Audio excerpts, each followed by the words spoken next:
Okay,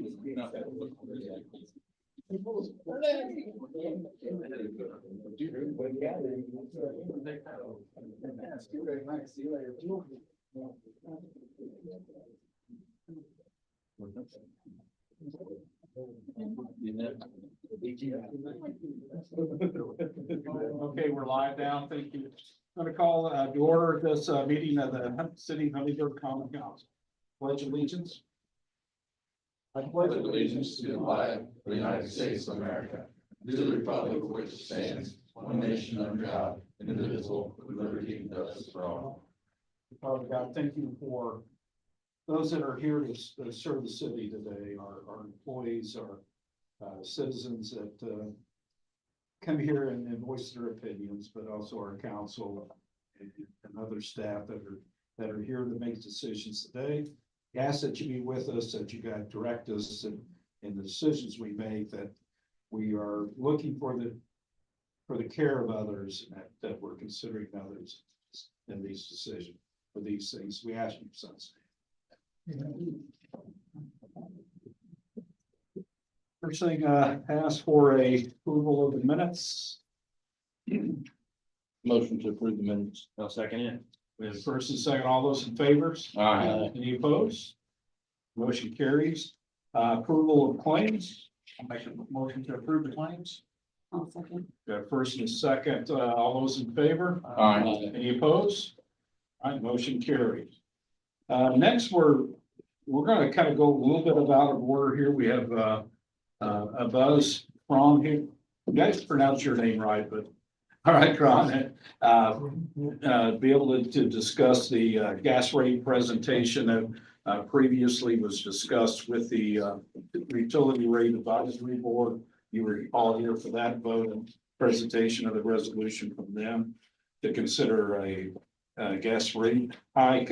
Today is just really a presentation to consider the introduction of the ordinance and set dates for those hearings that have to come after that. But kind of let Charles come up and introduce himself and kind of talk about the history of how we got to this point today. Thank you, Mayor. Again, for the record, Buzz Crone with O.W. Crone and Associates. And it's good to see everyone again. We're here to talk about the gas utility. And we've been looking back over the years, and it seems like the largest rate change we had was back in 1998. We did have some peak gas costs in 2007, 2008, and we were paying as much as $13 an MCF from our supplier. We tracked that through with the monthly gas cost adjustment tracker, and Tom Dipple does a great job getting that as close as you can to dollar for dollar recovery. Last year, and with the gas rates, and we like to use a May 31st cutoff because that's sort of after the heating season is behind us, and it's sort of an off-peak cutoff where hopefully the receivables from catch up to the payables as far as you're having to pay out those gas costs before you actually collect the dollars for it, and then that sort of steamrolls. Probably at one of our worst points right now this time of year, but using a May cutoff. Looking back the last 3 years, we've lost about $800,000 over the last 3 years in cash on hand as of that May cutoff. And recently, this council approved up to $1 million temporary loan from the electric utility to tide us through the rest of the winter months so that we can pay all the bills on time. And what we want to do is over the next couple of years, sort of replenish that working capital that we've lost the last 3 years, and not have to borrow money in the winter months to make our gas bill payments anymore. But we're fortunate to have that electric utility there to be able to help tide us through this time. But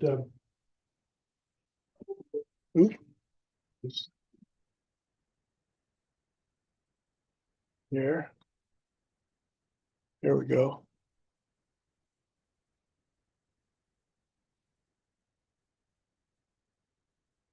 Yeah, back in December of 2013, we had a rate revision was primarily to reflect the lower cost of buying gas. In 27 and 28, or I'm sorry, 2007, 2008, our gas utility revenues were about $5 million per year. It was actually 5.1 million in 2008. Last year was 3.9 million. The proposed rates that we're proposing tonight will still be less than what the rates were back in 2008. If there's any good to be taken with the bad.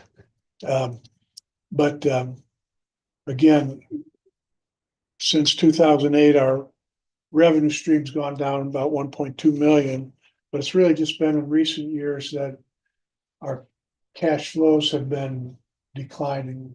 In the last 3 years, our cash working capital reserves is down over $800,000, and I'm sure it's worse right now because we're in the 4th year of this progression, and again, this is the peak time of year where the outlay exceeds what's coming in, and hopefully that will catch up somewhat, if not completely, in May of this year. But we're likely to have to continue these revolving loans for a couple of years until the new rates have had a chance to take hold, and we're probably not going to see a whole lot of that in this heating season, because logistically it's probably going to be the March usage billed in April that will actually be able to implement the proposed rates. But again, we want to make sure we correct right the ship as quickly as we can. Our test year was May 31st, 2024, which again, that was not quite a year ago, but it captures the last heating season. And we had on the income statement, we lost $335,000. And again, over the last 3 years, our net losses were about $835,000, and actual cash flow declines were a little over $800,000.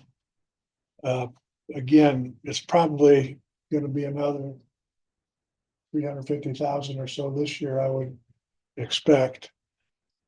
So again, the Indiana code, we've got certain revenue requirements that we must fund in the rates.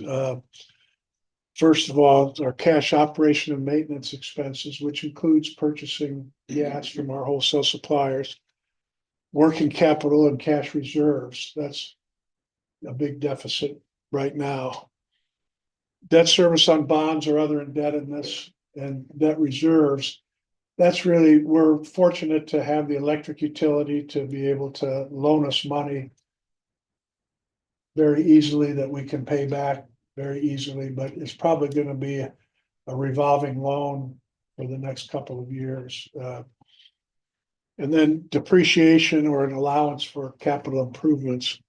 That's another area that we've been spending about what our depreciation has been generated. Our depreciation is about $125,000 a year, and there's been years where we spent more than that. We just flip through here. Yeah, last year we spent about $139,000.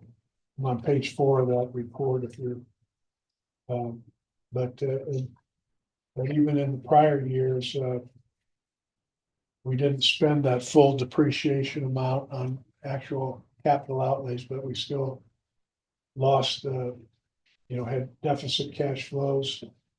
And the year ending May 31st, 2022, we had about $174,000 drop in cash.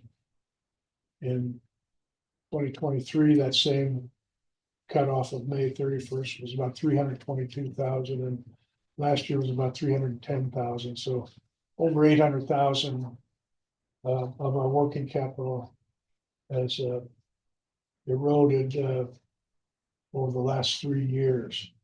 At the beginning of the 22 test year, which was actually June 1st of 21, we had about 2.6 million. At the end of 2024, we had just under 1.8 million. And again, when we get into the peak heating season, we have to pay out those gas costs before we maybe collect all the receivables from it.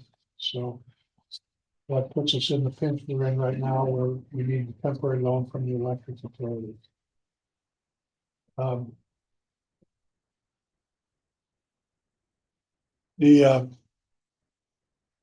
In our current test year, again, that's May 31st of 2004, our cash operation and maintenance expenses, including purchase gas costs, was about $4 million. And we've made some adjustments. Some of it's inflationary adjustments, because we really haven't had an inflation adjustment for about 12, 13 years. And we're looking out the next 2 to 3 years. So it's about a 15-year adjustment for catching up with inflation. And then we're also synchronizing our MCF purchases with our actual sales. So that's another adjustment that we've made to our operating and maintenance costs. So we're looking at about 4.4 million as our target for cash operating expenses. Then we have the residual equity transfers and payment in lieu of taxes that we pay to the general fund every year from all the utilities. Now, the sewage works is a little different animal because it's a public works as opposed to a public utility. But on the 3 public utilities, we make these transfers every year. And the general fund is really dependent on getting those from all 3 utilities. We also put in our depreciation allowance, and then we just put in a $50,000 allowance to be able to whittle down having to borrow from the electric utility. That's really, it's sort of a working capital issue, but over time we want to build that working capital back up so that we don't have to borrow those funds in the future. But it's probably going to take 2 or 3 years until we get over that hump. So we're targeting for operating revenues of about 4.8 million, and our current revenues are about 3.9 million. And again, I just want to highlight the 4.8 million is still about 300,000 less than the revenues we were generating back in 2008. The cost per MCFs have come down from our supplier, but inflation and so forth has is an issue that we need to catch up with on our operating expenses and working capital primarily. So again, our revenues we're targeting for the $4.8 million. The impact on the different customer classes, this is where we really worked hard to kind of get these to come out relatively evenly. At first, we wanted to push more of the increase into the base customer charge. That's a more reliable source of revenue. Doesn't depend on the weather near as much. But what we found out then was residential was getting a disproportionate increase, and we didn't want that to be the case, so. We came up with a combination of about a $3 increase in the monthly base charge. Which in the summertime, when people aren't using gas. That's, that's sort of the minimum bill. Now, people probably use some gas, if they have a gas grill or what have you, but that $3 increase will be the most significant thing that they would see. They probably wouldn't even notice it, but again, we wanted all these other classes to pay the same contribution towards the proposed revenue increase. So we've come up with a combination of increases in the base and the commodity charge so that we could level that out. Now, this residential bill illustration is a peak month. 12 MCF is a winter usage month. We didn't want to base it on the minimum charge. We wanted to base it on the biggest bill the residential customers get. So in a peak month, that might be $19 or $20 in a peak month. In an off-peak month, it could be as low as $3 or $4 a month. And this is the rate schedule that's attached to the ordinance that I think Phil's going to present here in just a little bit. But again, on the base cost, we're looking at an increase of $3 for residential customers. For industrial customers, obviously, it's a lot more proportionally. But again, we wanted to make sure that we got these contributions towards the new rates to come out within 1 or 2% of each class. The increase in the volume charge is about $1.40 per MCF. That's the part that varies with the amount of usage. And again, that's pretty much the same for all of the customer classes. That $1.40 increase in the commodity charge. And then we do have we had a $5 a month surcharge that got tweaked a little bit in 2022 when we had to lower the rates by 1.2% to reflect the rescission of the Indiana state gross income tax. All the utilities had to do probably cost more than it saved, but it was 1.2% reduction in 22. So that's how we got to these oddball numbers, but we're looking at increasing the monthly surcharge for outside customers by $2.50 a month. And everybody pays that same rate regardless of their meter size or customer class. So that, in a nutshell, is what we've got in the proposed rate ordinance. We didn't change the base cost of gas. We left it where it was at $4 an MCF. Last year, you averaged about $4.77 per MCF. And we recovered almost that exact amount. I think it was like $4.65 was our the GCA revenue was I'm sorry, the increase over the base was 77 cents because we had $4 in the base and we recovered about 65 cents per MCF. So it was very close. Tom does a very detailed job of trying to get those matched up as closely as possible and match them to the usage periods that we buy the gas from and we sell the gas from in those same usage periods. But there's still a lag in collecting receivables that is probably at its peak right now. So we're recommending these rate modifications.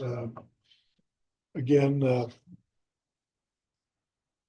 it's really, while we've had some minor tweaks to the rates in 2013 and again in 2022 they were primarily reductions. Because in 2013, we reduced our base cost of gas from $7 to $4. And really the last couple of rate changes have been reductions.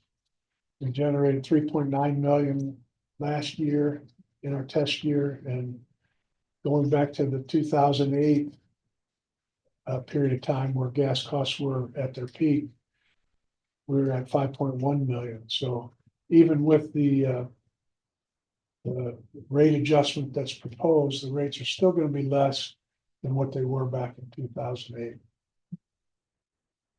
So Do you have an exhibit showing the non-recurring increases? I didn't put it in. Not in the Yeah, there is, it's in the It's in the report. report, but it's not on, you don't have. I didn't put it on the slide, but the other change that we're proposing is increasing the connection fee to, it's been $500 for probably since 1998.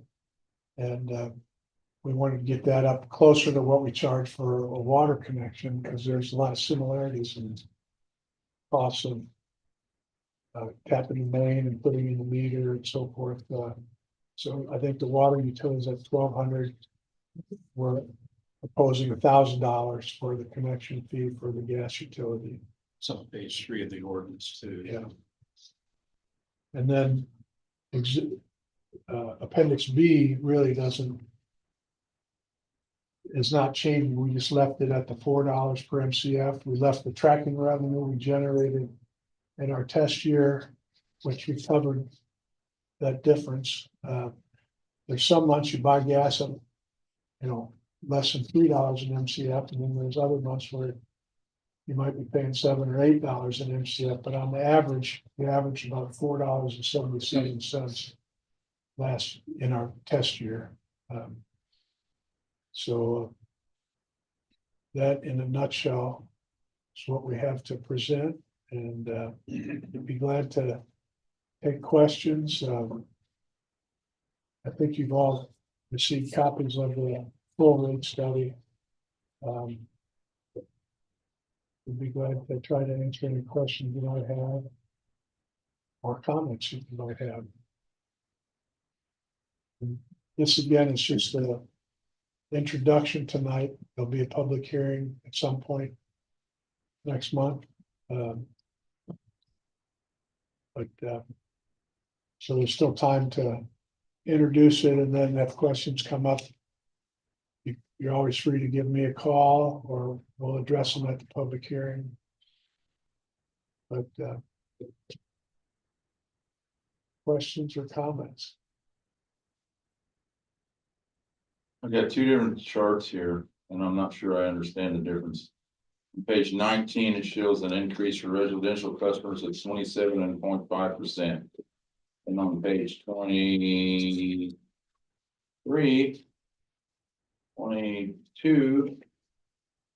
it shows 23.5%. Are they not factoring in the $3 monthly charge, or what's the difference? Those are the paid, I'm guessing those are the Page page numbers. 22 shows 23.5.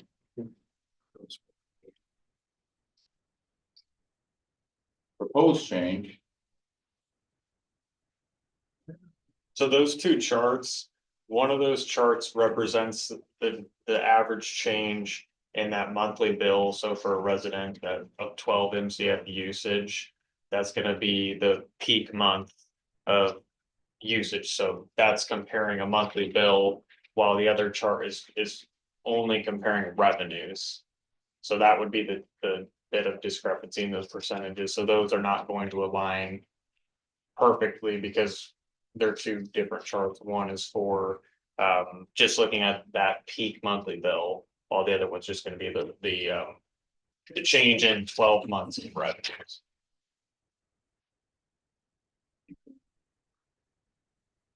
I think it probably has to do with the base charge going up $3 On your lower months, the base charge will be a significantly higher added percentage. Right.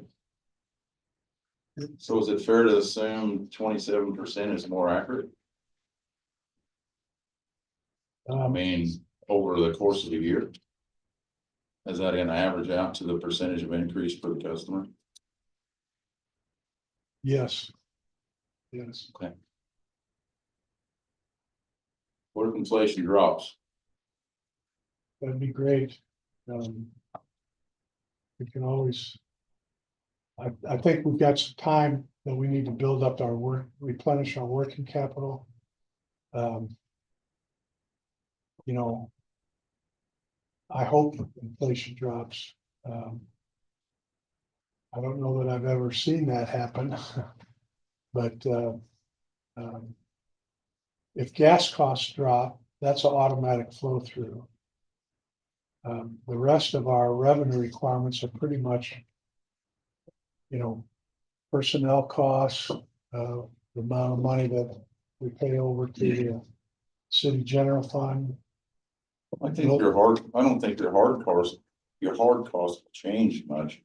I mean, but I do think inflationary pressures will change this rate, and I also think that. Gas prices could go in either direction at this point. Too soon to tell. Well, the gas costs is probably the biggest variable, and that's something that flows through the tracker every month. Based on what is paid for gas in any particular month. And that's, you know, that's the biggest part of the revenue requirement also. On that customer bill, we thought we should pick the peak month, and it shows the sort of the, on the customer bill comparison, we picked the peak month to illustrate. But the Is it the average monthly bill? 12 MCFs is, MCFs, that's the that's your peak, average? that's the That's peak. the, I think it's the December usage, January. It's from one of those months. I mean, it's an average overall customers on a peak month. Those are the specific averages for those rate classes, so residents came out at 12 MCF.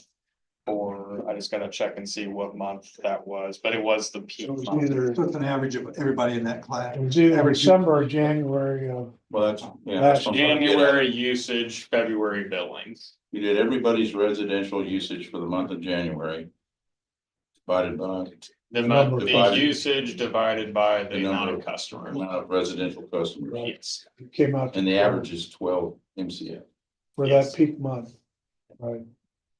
so I understand. And the number of users, just the pure number of users climbed. I mean, is it going up, or we have fewer homes hooked up to gas No. and more to electric? Yeah, We I think John is getting maybe 30 customers a year growth, but he's not sure that that's gonna continue after this one subdivision is fully built out. That'll happen this year, probably. Subdivisions that are pulling down, so probably go down less. Unless you wanna go to gas. It's not close. I can't. No, So the reduced revenue is just because the price of gas has gone down? Is that what you're saying?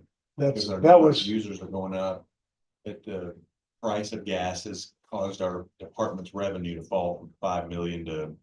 that's 3 point. primarily it, and then weather can have a influence on that too. You know, real cold weather. You know. is the rate tracker included in this chart? It's in the rate the ordinance, MC, we for didn't this. change the base cost of gas. If you look at the rate ordinance on appendix D. That has the same gas tracker. Calculation that we had back in 2013, basically. it's not including the Oh, gas tracking say, revenues yeah. aren't included in either chart, so it's purely, those two charts are purely on base revenues. Okay. So. The average bill here, will the rate tracker be zero? I don't understand how that could be. Well, it's 77 cents.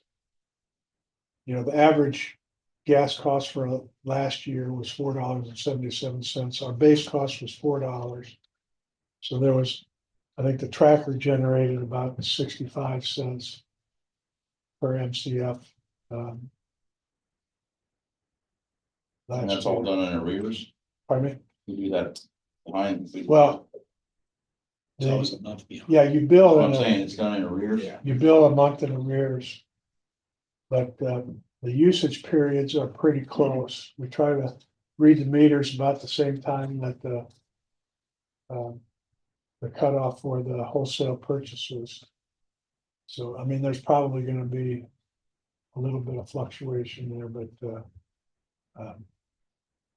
Okay, so we know our costs, because we're buying it before we're billing it. Rather than we're adjusting our rate tracker to reflect that correct, month after month to keep up. correct. As close as we can. So Well, I got you. That's when you get. Sure, Stephens. I got it. We're not making a windfall on the rate tracker. No, I just want to make sure that all things are laid out here in front of us, that we understand them. This is quite complicated, you know, when we lay all of this out here. It's 24 pages or whatever. I guess my simple way of thinking this through is with the faith that the department is being run as efficiently as it can be. We're not bloated with too many employees or too big of salaries. You trust that that's the case. There's really not an area that you can go in here and cut costs. I mean, we've got to buy the gas for a certain amount of money. There's a certain amount of cost involved with installing gas and maintaining the lines and unless I'm missing something, the department can't continue to lose money indefinitely. And so Your an maintenance increase cost in- in line is gonna be the same no matter what you use. what was that? I said your cost to maintain the lines and replace lines where necessary are gonna be about the same no matter what your usage is. Right. And I think that moving here from Indianapolis, our base rate is significantly lower. I think our base rate in Indy was $35 or $35 a month. So, I mean, that's it. What are the base rates? Have you looked at that in the area surrounding areas as to Yeah, I know that- where we're comparable? Because I Well- hate to, I know that we just Well, if you did a compare water. them to the investor-owned utilities, what you're saying is exactly correct. Jasper's is, you know, in the ballpark here, I think, but maybe a little bit less than ours. But if you look at investor-owned utilities, they're probably $30 or $40 a month for a base charge. And when we put it at $15, that was our, you know, it was a significant increase for it made those percentage differences where residential was contributing a lot higher increase than the other classes. So we decided that we put the $3 increase on the base charge is still a step forward. And then the $1.40 is where we ended up on the commodity charge. An increase, yeah. Yeah, the first proposal came through or looked at was a $15 charge in that base. We all hedged on that one. You know, that's just way too much for residents to be able to take on and tried to work the math to get it down as low as they could. We got it down to that. That's where that 1040 came out, which is conservative. Yeah, the math comes out right at 15, but it doesn't come out right. You pay your bill in the middle of summer. And that's less than half of what some of the other consumer utilities are. I think it's unfortunate just because it stinks to have rate increases anywhere and we've already hit residents with the wastewater, but I think everything's getting more expensive. We don't really have a lot of options here. And really, when you say 27%, it looks like a huge number, but I think And $20 is a lot of money for an average household, but if that's on your peak winter months, That's on the peak, yeah. the summer months, hopefully it would only be a few dollars a month. I mean, I really don't think we have another option. It's not like we have. Right, and I'm glad that you explained this because I was confused as to how we were losing money each year because it seems like we buy the gas, we do an upcharge or whatever, but it's just that I think we've been really fortunate in our community to not have a rate increase for a very long time. And now it's kind of catching up to us. 2008, is that correct? 2008, our revenues were 5.1 million, and then we reduced them. Well, in 2013, we reduced the base cost from $7 to $4. And since that time, the only other change has been a modest reduction for the elimination of state gross income tax. So we've gone a long time without any. Yeah, so. Seems logical to me, just from the numbers, that you would take all the fixed costs, so salaries, electric to run the buildings and, the trucks and the gas costs and the line maintenance and all of those things. Divide that by the number of meters and know what those fixed costs would cost each person that's on the system. Granted, there's industrial and commercial and residential, so how you divide that out is a major math calculation. But it feels like that cost ought to be paid by the base cost, right? The fixed cost the department has should be paid for by that fixed monthly cost. But if you do that, the residential are gonna bear the burden. Yeah. The residential customers are gonna bear the burden. of the It seems like increase. you'd have to have a weighted system, like based on usage. I mean, we couldn't just do it flat across the board, but it would need to be, but at least that would give you a start as to. I mean, is that kind of what you did in these calculations to find the base rate, that the base rate covers our fixed costs and then? Well, we Also started adds out to our- sort of that way, but even at $15, that wouldn't cover all the overhead. Because out of this, well, let me go back one. So we have the base fee and then we also have the adjuster that's the 65 cents and that's based on the usage. So it's a mix of those two that cover the fixed cost. Yeah, if you took the purchase gas costs out, you'd be looking at 2 million of overhead for the operating costs. And then another 250. Another 425,000. If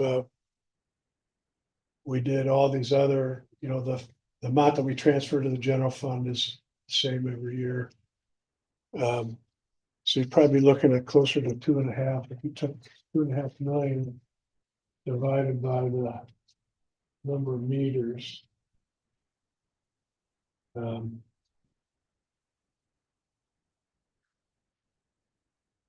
We got this One of our meetings, but it was. Here we are,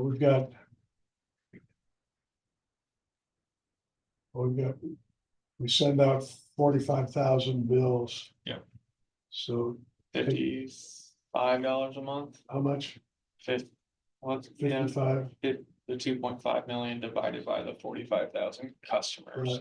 custom bills, yeah, Yeah, 55, $55 a month. but that doesn't account for the weighted, Yeah, Across that's the without weighting classes, the which industrial customers. would require. More detail than. There's a calculation here in this. Our rates are a combination of the flat monthly charge and a volume charge based on the amount of gas you use. But built into that volume charge is our cost of gas, assumed to be $4 per unit. If that cost goes up, then we add a tracker every month. If it goes down, we reduce the cost. But there's still a margin over and above our costs that's built into the volume rates. And that's what helps cover the fixed costs as well as the base cost, the base charge every month. Was it fair to then say, again, I'm trying to simplify this as much as I can, that if I were a very small residential user, that other big residential users are in some ways subsidizing my cost to be in the system? That we're not charging enough in the base rate to cover my small usage. So in the months where there's a lot of usage, people who use a lot of gas are paying a little more than they should for the gas. And that profit, you might call it, I know it's not profit. Or margin. Business, but margin, The margin. thank you, is helping to subsidize the small user, the small residential user.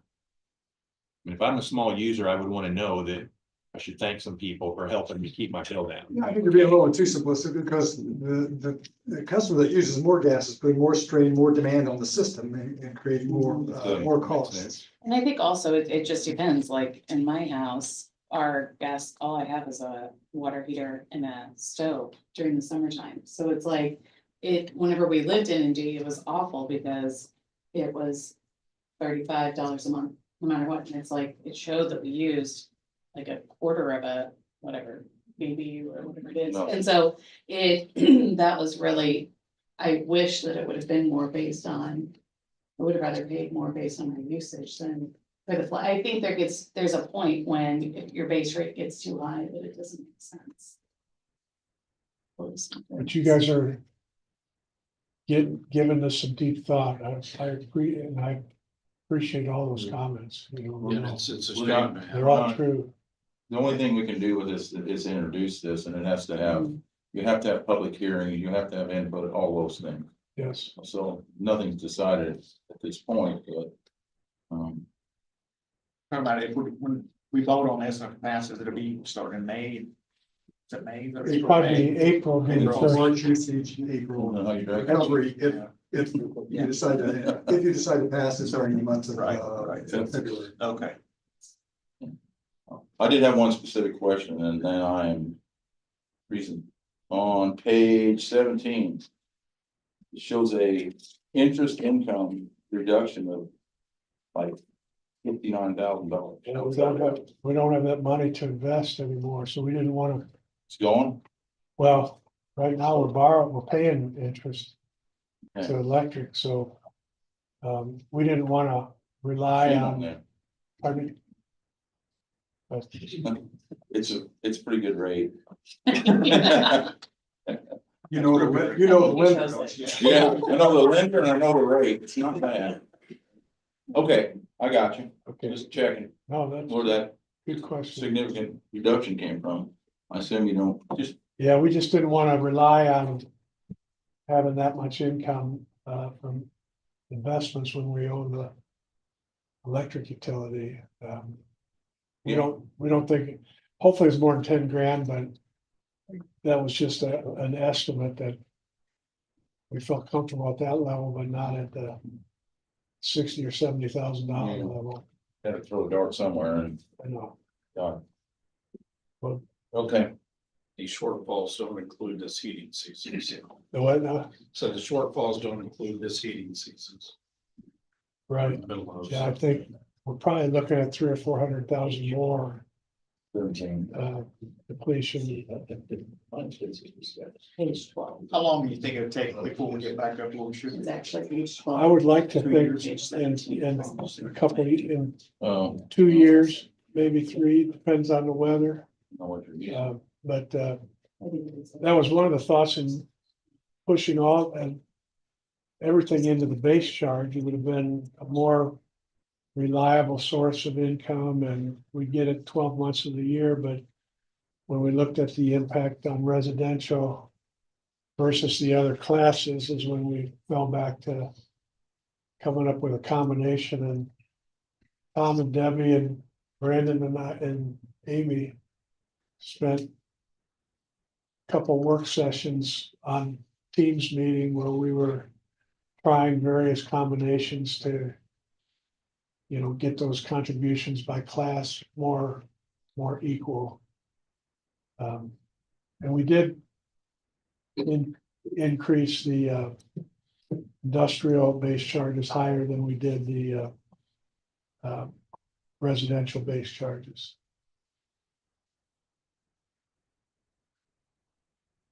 I'm gonna come back and, sorry, Tim, Sorry, I'm gonna come back and another question, even though I said I was. That's all right. Gotta get one more.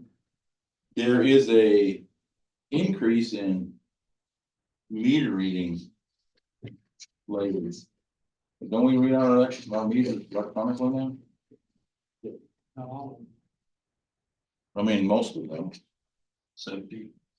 Or is that a bill, is that in the billing office change? We- That customer accounts, yeah, that includes the billing department.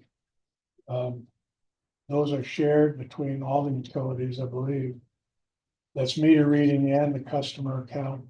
We factored in probably 3 years of increase at 3% a year. I'm looking at the parentheses over here and all the codes. I got that. Okay. You know, we factored that in for a 3-year look forward. At 3% a year, so. Based on our, you know, the test year, and we're already 1 year into that 3 years. Did you have a page in here showed us how do we stand if we passes, will we, with our neighbors or around the state area? Well, I mean, in different situations. I need to. You know, we looked at Jasper, you know, they've got a different. Customer base than we do, and you can. But I could come up with some Not that, investor no. on, pardon me, It's not apples. yeah. Comparisons are great, but every community's gotta.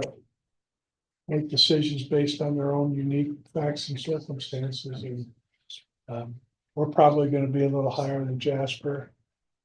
But I predict that we're probably lower than. You know, Citizens Gas or Vectren. I could come up, I'll come up with some, I'm just curious. I'll come up with some rate comparisons there for you. I'm looking at my gas bill at home, I know. You're less than they are. Investor-owned utilities, you know, they've gotta. Include income taxes and dividends and. You know, they go in for one rate increase. You know, by the time they finish getting through the IURC with one, they're ready to start the next one, you know, within a relatively short period of time. I think they have to wait at least 15 months in between filings. But I'll come up with some comparisons with some of the investor-owned utilities. I Right, think thank you. that's probably. Do you have on your sheet what the average household usage is in the summertime? I think it's probably Across the year it was 4 MCF. I don't have it, but I For- can figure it out. for the right whole now. year, it was only 4. For the peak month, it was 12. Okay, So the lowest month would be less than 4, probably. We have the wild, I guess. An MCF is 1,000 cubic feet. because I think that's the difference that a lot of people are gonna see too, is like if we increase the base rate by a significant amount. That's where They're gonna, like their summertime bill, when they're used to that being less, is gonna be significantly more. it would have been. Well, it would have been 100% if we'd have made it $15. It would have. Yeah, for some people, because it have been, their bill might be only be $15 a month. Mhm. The low month across probably 5 months of the year was right about 1 MCF. 900 cubic feet to 1,100 cubic feet, and that was from across the summer months and into the early fall. Most years, people go to the grocery store and inflation's 2%, they don't even notice. Nobody screams about it. Their pay is going up similarly. But when we raise somebody's rates 20%, 22%, 27%, that really hurts, you know? We gotta find a way, it seems like, to to track our bills with the inflation rate, so that we're not looking at this many, many years after the last rate increase and raising people's rates with 2 months' notice by 20-some%. So going forward, is there a way to do that? Is there a way we can look at this annually, or at least maybe every 3 years We, and adjust? we do an annual compilation report, but for the gas, we like to wait till the May cutoff, because that's when the cash flow catches up. It's always, cash is always low in December 31st. Just by the nature of the seasonal usage of gas. Yeah, maybe over time do a gradual shift on the base charge, because that will. And you know, to do that all at once right now would have potentially doubled the rate in the summer months, which when it made those percentages by user class way out of whack, in terms of how we're allocating the additional revenues to the different customer classes. I think what he's saying though is that just that every year we increase it by 3% what the rate of inflation was, because if we had done 3% over the last 10 years, it would have been gradual. I think one benefit is if we would start this in April, they would have the entire summer months. It's gonna be a Kind of low, help people prepare for that, but That's a good point too. it's not gonna be a peak month when this gets implemented. So. I expect our cash flow deficit to be. Still pretty significant when we come to May 25 cutoff. But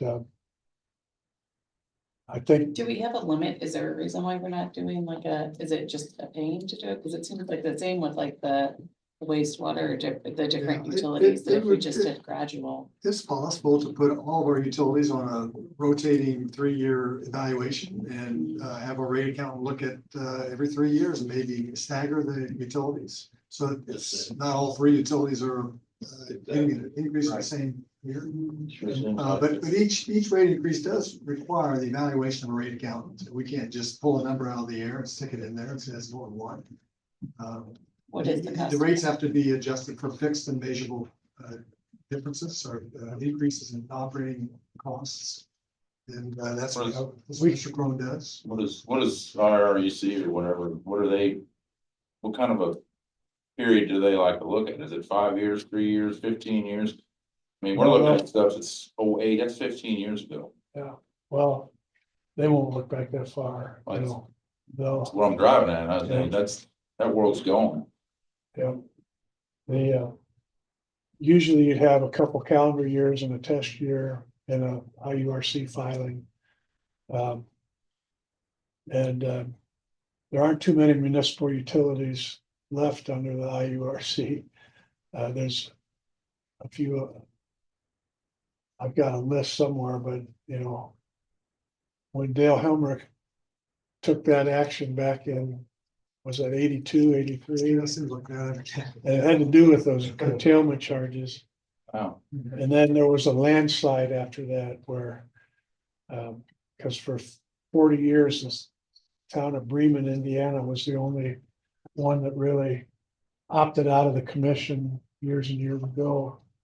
And then when they gave Huntingburg a hard time, you can't control the weather. You try to do your best, but if you have a severe winter, you're gonna, need more gas than what you nominated for. And they put all these curtailment penalties on, and after banging his head against the wall at the commission, Huntingburg started a landslide of municipalities that opted out. There's only 4 or 5 electric utility, municipal electrics that are still in, like. But the point, Jeff, I think, I'm speaking for Jeff, but the same point I think everybody at the table is we hate seeing huge increases come up like this. We've just been through this with the sewer, we've been through this with the water. And It's not your fault, but we have to go out and sell it I think from when we You know, leave this with each place, of we those- hear about it. each of those big projects were major changes in revenue requirements and, you know, the gas still had cash in the bank, and I think it wasn't as critical until now, you know, but I hear you, and I think we can do a better job of communicating in between these. Personal opinion, I don't think we need to go more than 3 years without considering something Yeah. with every utility. Well, no, I would think that would be the minimum, Yeah, you know, because there's a lot of changes in 2 to 3 years. Yes, Water would be next in line, so you know. COVID really accelerated everything and, You know, and they dumped all that money into the system that and, Yeah. yeah. messed up the everything, I think. Yeah. So We're still recovering from that. is it even legal, or allowable to schedule future increases? Like, can we pass something now that included a $1 next year, $1 the next year, $1 the next year in that base rate? That it would just be automatic for 3 years or 5 years? Yeah, you have to have the rate in the ordinance, I think, to do that. You can't just say, well, we're gonna do a 3% inflation kicker every year. I think, you know, I've seen places that have done that, you know, I think City of Indianapolis used to do that. They get away with a lot of stuff that nobody else does.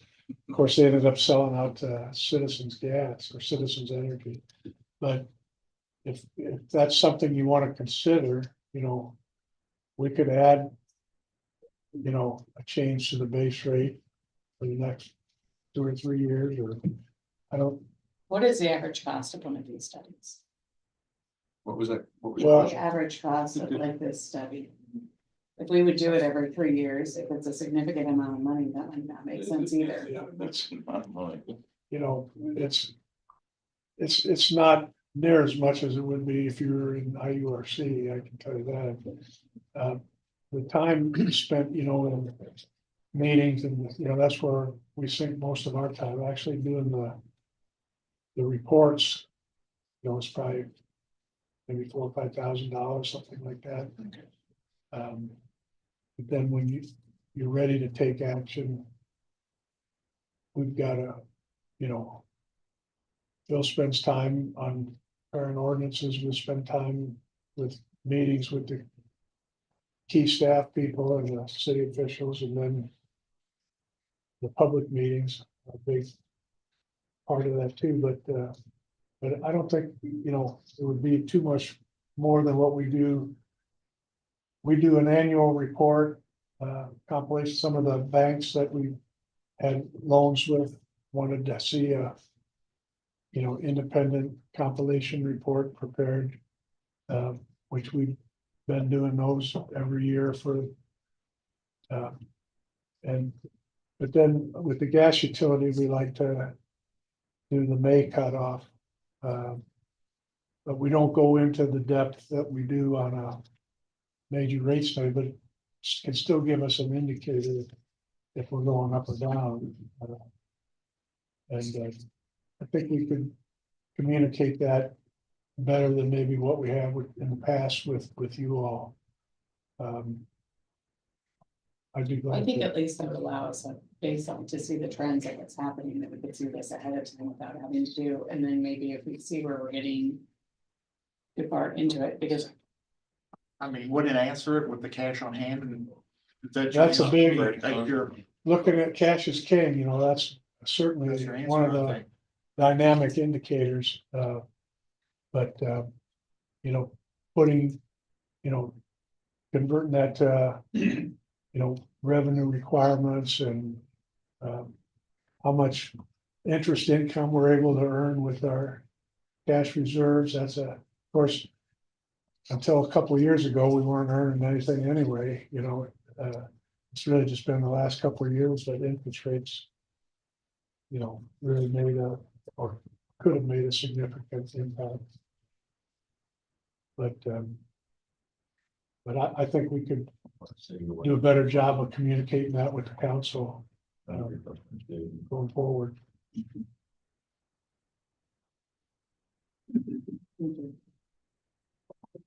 Again, tonight's not a decision-making meeting, but it is a introduction. We want to get the introduction of the ordinance on the record. The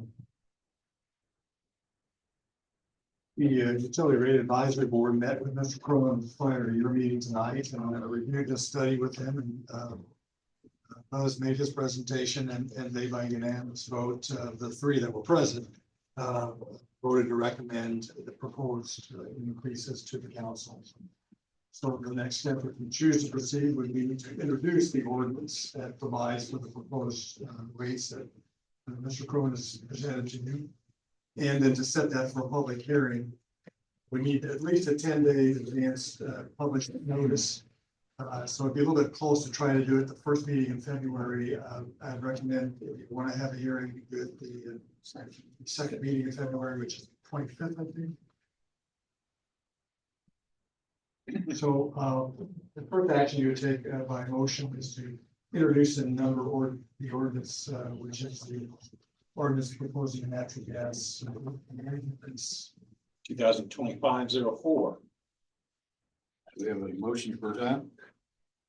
If we did decide that we wanted to have something added to it that would index it or make gradual increases going forward, and maybe some type of requirement that in 3 years we look at it again, make sure we're not charging too much or that we're charging too little. Is that something that can still be added to this And ordinance? you can add it to this ordinance.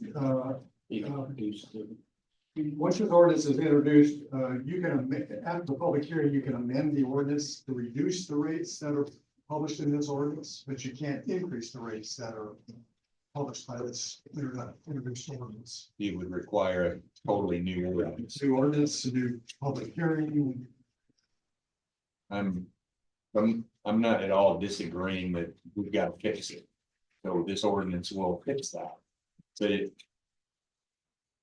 But I think as a council, I'd like for us to come back and entertain this idea of stepping these more gradually over the years instead of all at one time 15 years later. So personally, I think at least the way I'm thinking now is we've introduced this ordinance as it is, pass it when the time comes, but we need to continue the conversation on how we can keep this from happening to a future council down the road. Just do better. Going forward. And I don't mean to the council, I mean to the people of Huntingburg that are gonna absorb this increase. I think it'd be a lot easier on people to do it a little at a time than all at once. So, and not just the people, but industry. I mean, commercial properties are gonna feel it from a dollar perspective more than the average residential user is going to. Maybe not a percentage difference, but dollar difference. There's some pretty big users that are gonna feel that. So I think we need to be mindful of that going forward. So Although I can't vote on it, I would vote for that. Yeah. No, I agree. That's a great idea. So. I think there's a strong consensus for that. yeah, okay. Were you trying to ask if we can put that into the ordinance? Yes, he was trying.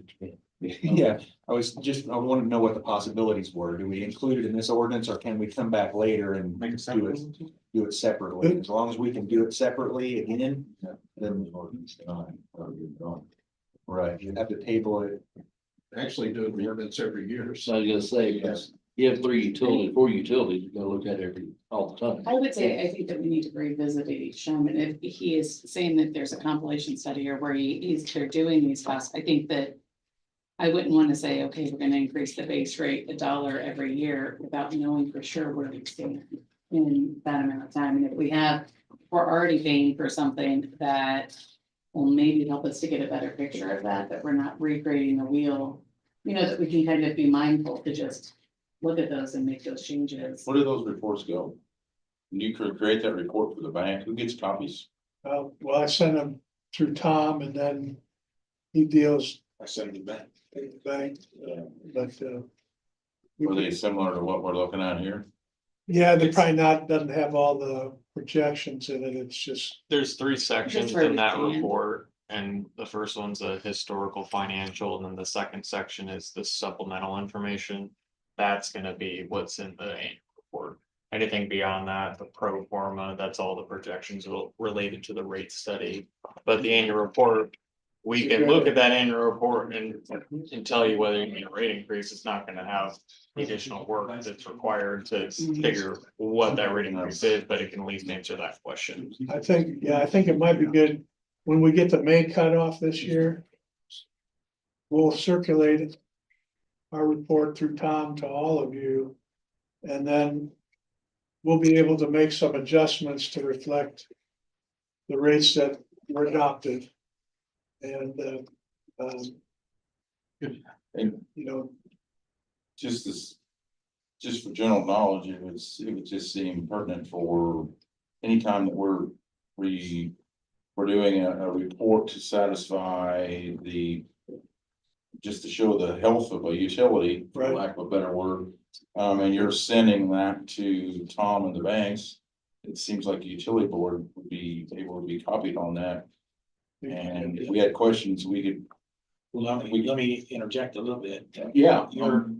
Your compilation report is basically a financial statement. Yep. So you are getting. They are getting that. He adds a few things to it, but what I send to the bank, and it's on a yearly basis, not on May to June. yeah, we do a year-end comp report, but then on the gas utility. We like to update that and look at the May cutoff to. Cause that's when the receivables catch up with the payables and. You know, maybe we need to be looking at the worst case scenario. Which is at year end probably. But. You know, I think the May cutoff is you know, a better time where it takes the weather, you know, the seasonal usage out of It's a more balanced. Yeah. Outlook of what's actually over a period of time. You're gonna have spikes and dips, I get that. So I need to make a motion to introduce. If you want to. Okay, I'll make that motion. I'll second. First, next, second, all those in favor? Aye. Any opposed? Motion passes. and, Yes, public hearing. That meeting you mentioned, February will probably be the best day. 25th. Make a motion to have the public hearing on the meeting on February 25th, 2025. I'll second.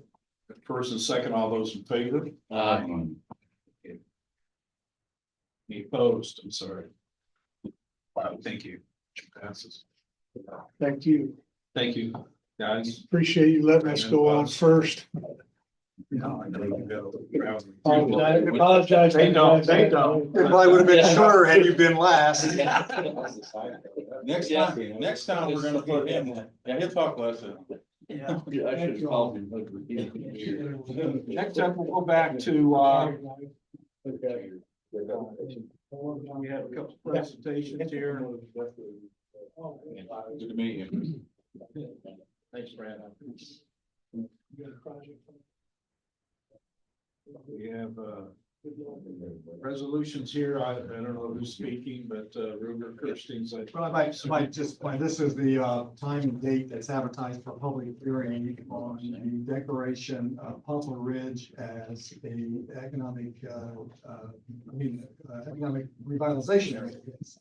And the public was notified of this hearing, and it gives the development opportunity again to explain the project and explain the fact that they're requesting tax abatement, 100% tax abatement for 5 years for this project. The project is, as Mr. Ruger, Mr. Kirkland explained, is in 3 phases. So this is the public's opportunity to hear and ask questions. Thank you.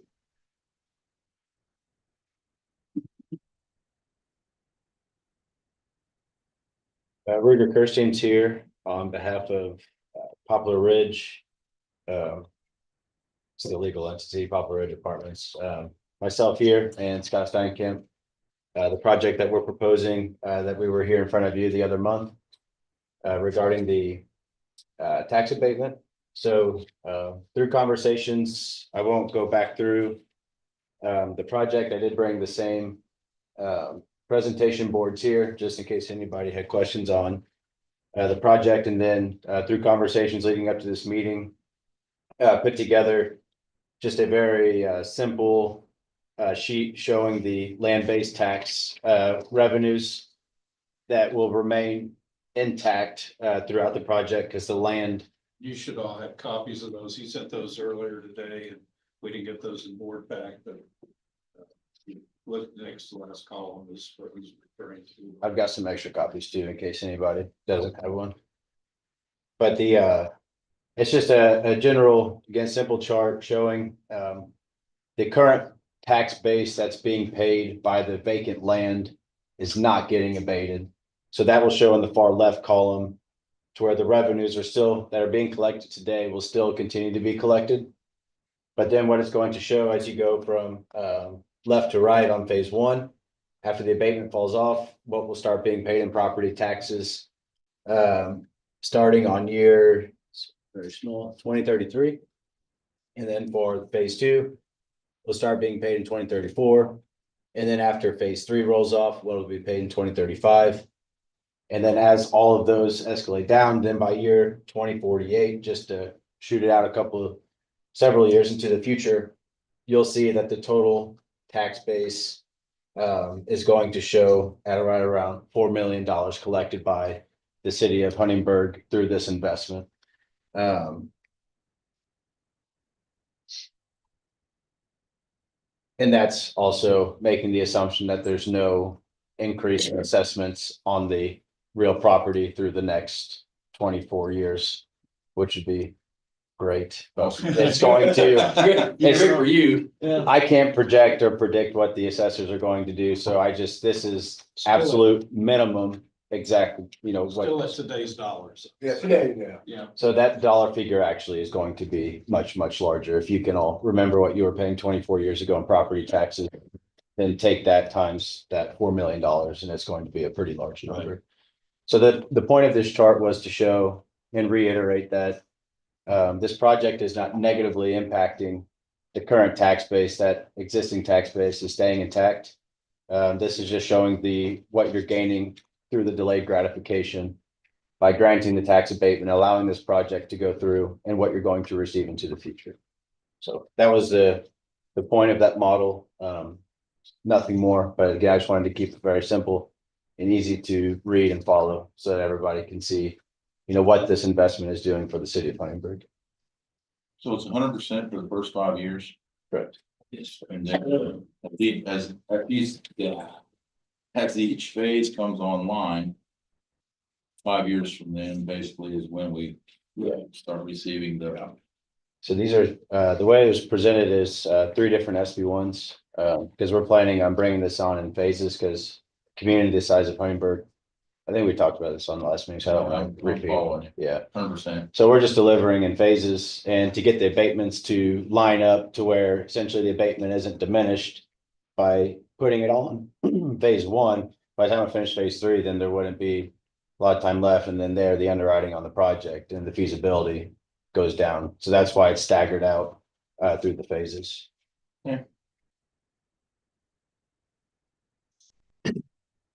Well, fair to say if the demand is there, that you could step up the phases. Yeah. So, I believe that there's a lot of demand, especially in the price points that we plan to deliver. So hopefully it will go quicker than what we're thinking, but we try to do everything conservatively. Right. So I don't want to say we'll get it done in 2 years and then take 5 years and everybody's upset about it. Right, I So, understand. So we need a, I guess. public Well, meeting was yeah. Open, right? Open for public comments. Public questions. Come on, public. Can we see the pictures? Oh, yeah. Come on. Yeah, see, I know, you guys know, when they put them up here, so we can actually see, you guys don't look at them all the time, we didn't. Come on, dude. I was going to have him come up.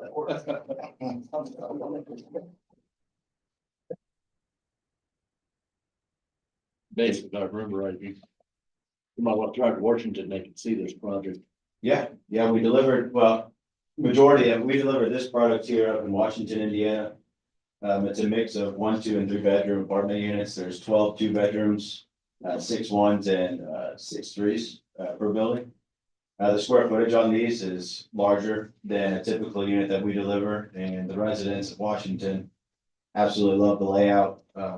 It was fantastic, so we thought, let's replicate this again, in Huntingburg, based on the feedback that we got in that community. So where is this? So I get them mixed up all the time. It's either True Scripts or True RX over by the interchange 69 and is it RX?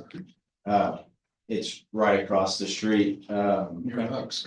Yeah, if you're at the Hucks, and you go through the roundabout, and you're taking east National Highway 50 into, it's right there, and you can't miss it on the right. There's some houses in the front, and then the apartments are all the way in the back of that development. So Yeah, it's very, very much east. yeah, On the east side. it's as far east, except for the industrial partners on the Gotcha. far east side. So I had a couple more points. I won't bog it down too long, but granted that everything goes well, we do wish to start in March. So that's great that that's right around the corner if we get all the approvals and things that we need in the meantime. And then I mentioned that there was a ready grant at hand, at which this is also serving as the public match to be able to receive that grant, which is an integral part of making sure that this project was successful. And I did receive news that we did make it past the regional level to where now it's being reviewed by IEDC, which is excellent news because that I would say gives us a very good chance of receiving those funds so that this tax abatement, if granted, would then serve as the local match and allow us to receive that grant, which altogether is how this project works. So I just wanted to share the good news that while I can't confirm, it is seemingly positive that that's going to be a possibility for this project. So I'd like to add one more thing, that it's not included in this project, but it's planned, it's a different project we'll start working on when we're halfway through this. It's the hospital surrounding property we own. We'll be looking to do another class of property out there probably 2030. So looking at that next step. So we really want to try to take that northern part of town that kind of struggled for as long as I can remember. To try to turn that around and make it an addition, a very good addition to the town. So you're talking about the property behind the hospital? Along the hospital, I forget the name. Medical. Yeah, the whole L, the whole outside of the property, So will they be more rental properties or will they be properties people could purchase? we can't, you can't tell the market, I can't tell you what's actually invited to. We looked at Chestnut Gardens too, because that's been very successful for us, some more over 55. We had garden homes, there's all the. I can't tell you the trend by then, but it won't be exactly like this, it'll be different, serve a different market. good news is that it's more housing in Huntingburg in some capacity. But, because I really think the housing, the United States has averaged 67% ownership of homes in the last 40 years. Normally Europeans 45 to 48%. If trends continue, we'll trend more towards that lower number. Because the younger people are not wanting to buy homes, they're wanting to rent because they want to be more mobile. They don't want to fix stuff, so we're in a major trend change of housing right now, beginning of it. So it's just, how fast the trend moves, we can't tell. Well, I was asked that a while back, like, why don't we city of Huntingburg have condominiums where they could purchase or something? I said, well, here's an opportunity. Yeah, that's exactly right. There's some interest in that too. Yeah, and then that would be up there at some point, because that would be a good. At this point, the way the hospital's been cleaned up by the purchaser, that would probably be a good location. So I was kind of wanting to see what all happened, because I bought the property on a whim. Hoping someone would take over the hospital eventually, and that could be developed. So. Yeah. Very good. It's hard to predict all that at one time. Too. Yeah.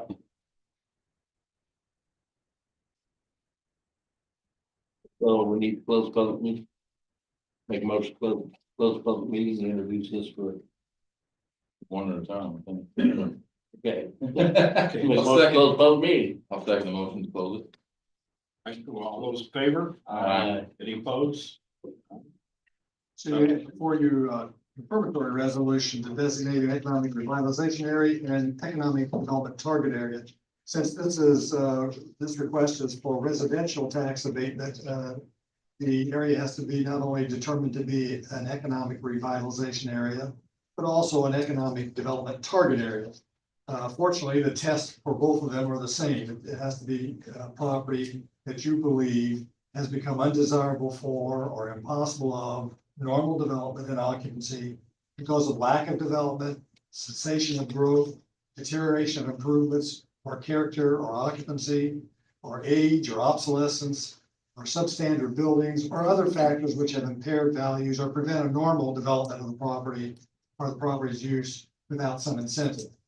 The Economic Development Commission of the City of Huntingburg has had their meeting and review of the plan and the project and has made that determination that they believe it meets those tests. And they're recommending that it to the council that you approve this as an economic revitalization area and as an economic development target area.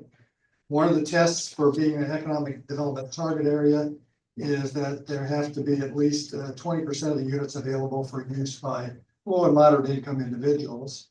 And based upon Huntingburg staff, planning staff review of the project, the proposed rents for single and two-bedroom apartments would be within the low and moderate income standards.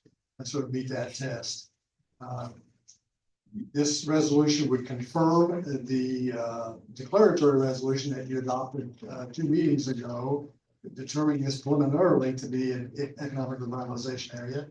And it would grant these designations for 5 years and would grant 5-year 100% tax abatement for 5 years for each of those 3 phases. The 5-year designation just means that they have to begin the project within the 5 years, but then the abatement begins after the project is, each phase is completed for a period of 5 years beyond that. So the abatement will go beyond the 5-year designation of the property. It will go for the full 5 years after the phase is completed.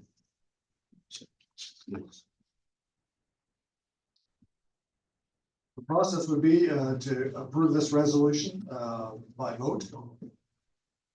Make a motion to approve resolution 2024-25 Papa Ridge revitalization. -20-05. 05. I'll second. 2025-5, right? Yeah, 2025-05, resolution. This thing has a first, we have a second by Stuart. Okay, well, that's it. Maybe not. I approve second. Second, all right. All those in favor? Aye. Any opposed? Motion carries. Thank you. Thank you all.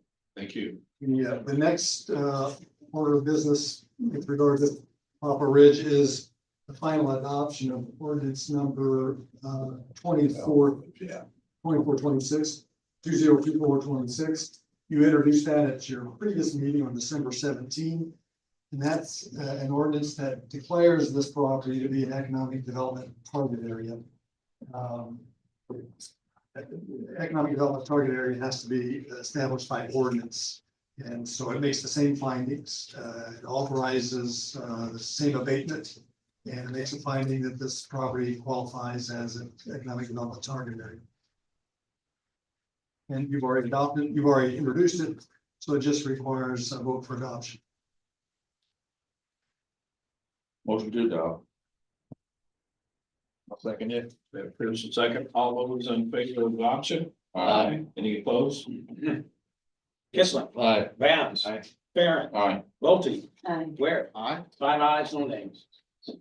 Then the final action is, I think you all received the statement of benefits for real estate improvements. And there's 3 of them because there's 3 phases to this project.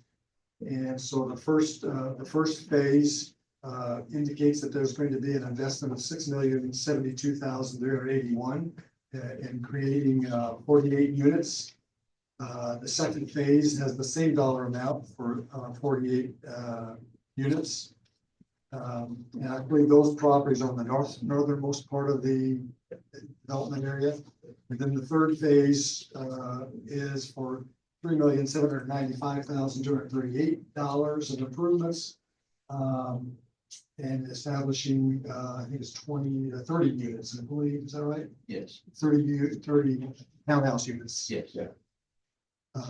So you can approve the statement of benefits by, just by a motion. And essentially, you're saying that the benefits justify the tax abatement.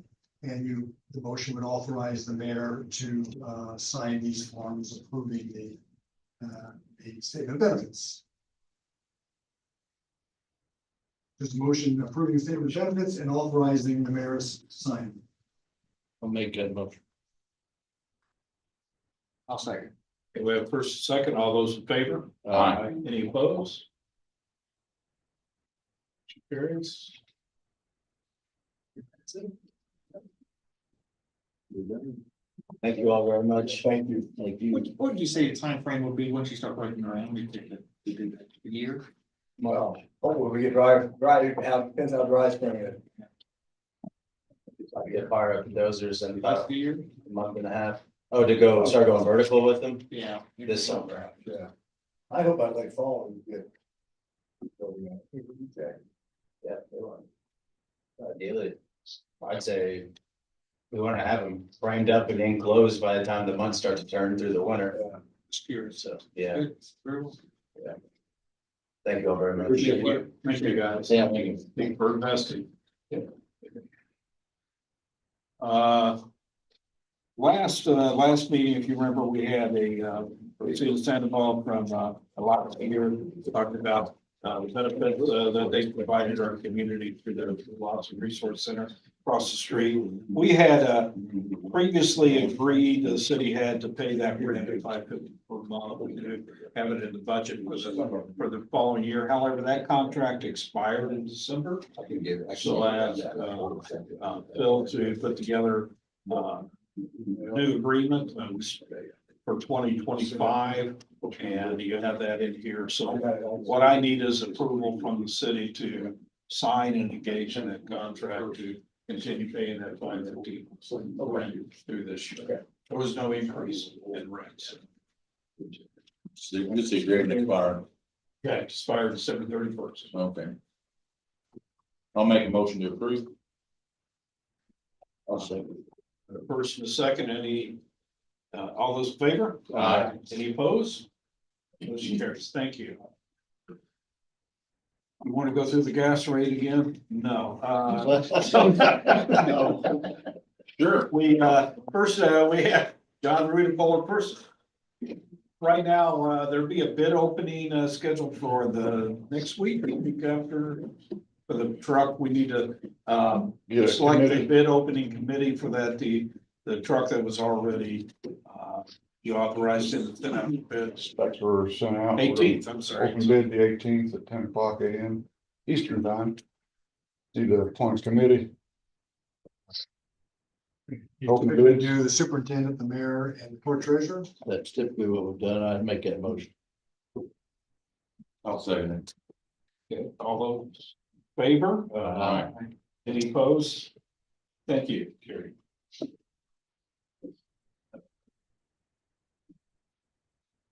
Better get that on the calendar.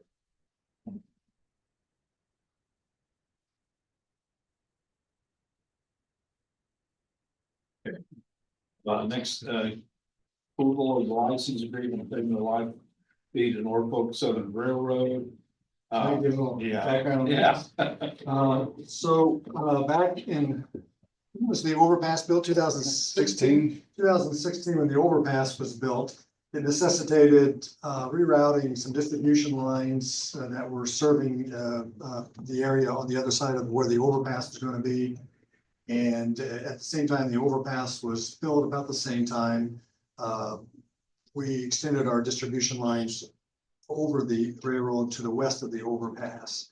The industrial park. Yeah. And of course, the train master at Norfolk Southern Train Depot in Huntingburg was aware of it, and they were on site, and they made sure traffic was controlled, and construction was done appropriately, and everybody went on. In connection with that project, we paid Norfolk Southern, I think, $185,000 as a license fee to construct the overpass over the railroad. But that agreement for the overpass did not specifically include crossing over the tracks with the distribution lines.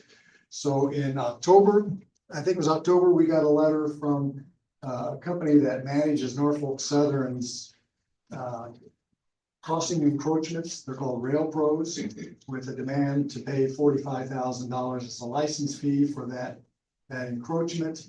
Notwithstanding the fact that it was 8 years ago that it was constructed and nobody said anything. John and I continued to, since October, negotiating with Rail Pros as well as Norfolk Southern, and we're able to reduce the permit fee down to $10,000.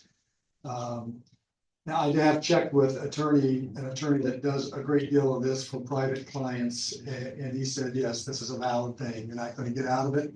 The only exception to paying a license fee for encroaching or crossing railroad right of way is if that railroad right of way crosses over a public right of way, and the public right of way was there. That is, the street was there before the railroad. In that case, you can use the public right of way, and you don't have to pay for a license fee over the railroad. But we're not over a railroad. We're not over a public way crossing. We're not over a street crossing. We are between streets, and we really are encroaching over their right of way. And but I believe that based upon what I've been able to learn from the other attorney that does this work, that $10,000 is a pretty reasonable fee for this.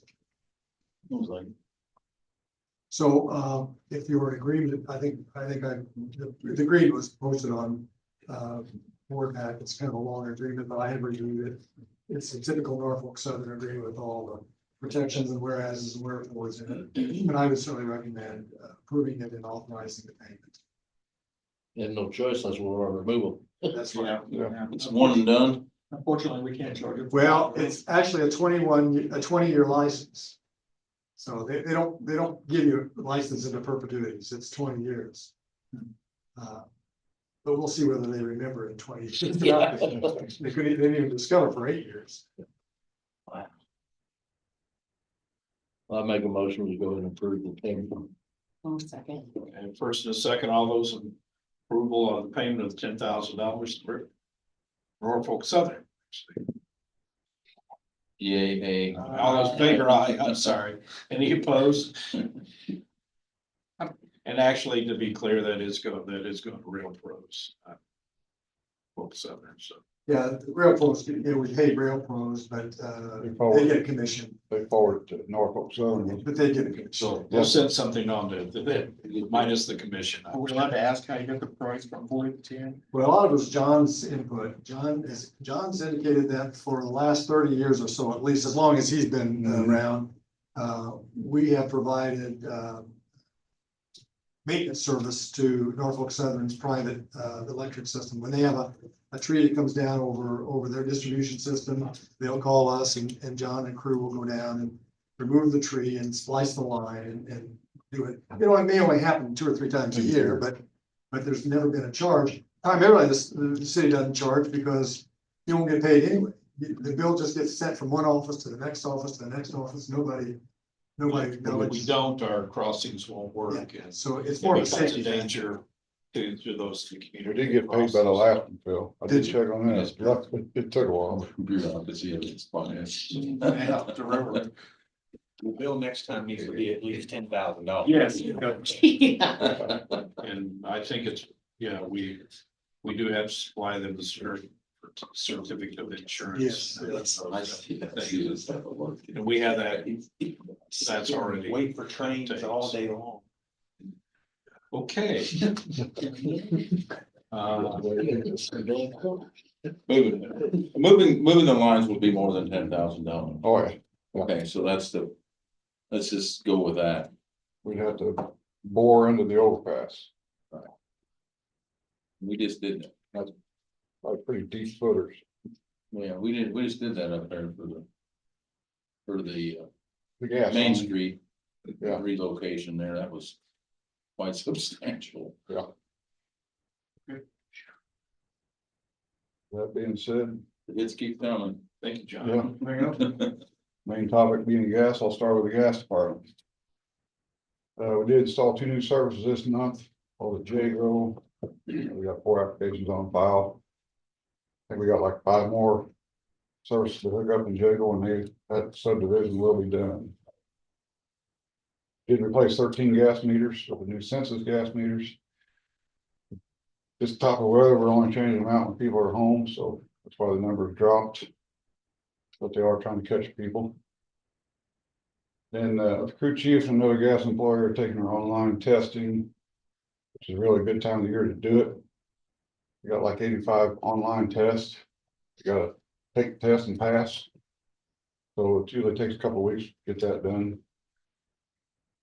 You know, January being pretty cold most of the month, crews have been checking gas pressures at all the gas regulator stations to make sure we're keeping up with the pressures.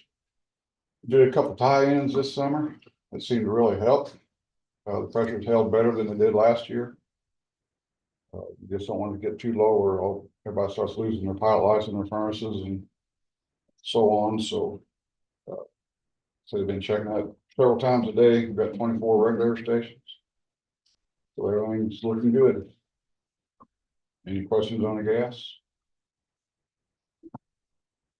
The electric, got 2 new services this month, both at Hunter's Crossing again. The crews did work all day Monday the 6th with the snow and ice we got on that Sunday. I know the mayor called snow emergency.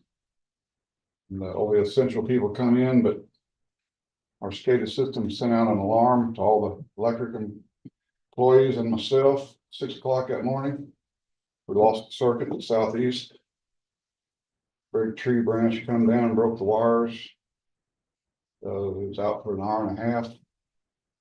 It's the second time that same area has knocked out the circuit. So we're coming up with a plan to redo that little section, prevent that. There's about 20, 30 trees you'd have to cut down. So we're gonna bore underground that little section. I was with Rich today. We looked this area over, trying to get a game plan on how we're gonna do it, so. I think we come up with a pretty good plan to do it. We're gonna do it this summer. So next time a big tree branch breaks in the same area, it's not gonna affect the electric service. I just want to commend with all the power outages that occurred in the county and our surrounding areas, that was the only one we experienced. And a lot of that has to do with the tree maintenance that they do in the fall and the spring, the electric department and being proactive on getting those trees trimmed. Street department hit the alleys in the fall too, so we could get down alleys and not cover down, but a lot of tree cutting was being done last fall. And that's, I just have to commend you for that. I'll second that. Really great job. Yeah, thank you. I'm just happy it was down an hour and a half. I mean, there's people been out for days in other areas out here. We do An hour this, and a half is not bad. we fix this one little section, that's gonna hopefully prevent a lot of future circuits going down. Is that part of the outage for St. Henry? What's that? Was this part of the outage? Yeah, it's a circuit feed St. Henry and the airport. Yeah. I woke up to that and they were like, what are we gonna do? I go, nothing. I said, if I know John's team, they'll have it fixed before I get to work. Yeah. Hour and a half. SCADA system, like I say, the SCADA system sounded alarm to everybody, so everybody's already headed in. By the time we started getting the calls, they knew we had a big problem, so they all automatically come in. So the SCADA system really worked good. Then they've been doing a lot of maintenance on the equipment, big and small, changing hydraulic fluids, oil changes. Just basically looking over all the equipment real good, checking it out. But the real weather hasn't been good for much doing outside work now. Then the other 2 items we covered already. Anybody have any questions on the electric?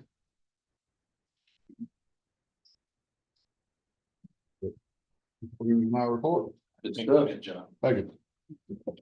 Thanks, John. Good job. All right, Water Superintendent Jerry Austin.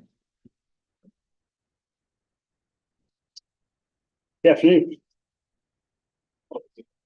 It's getting dark now. I'll get through my 2-hour presentation as quickly as possible. Can't wait. We'll jump into distribution.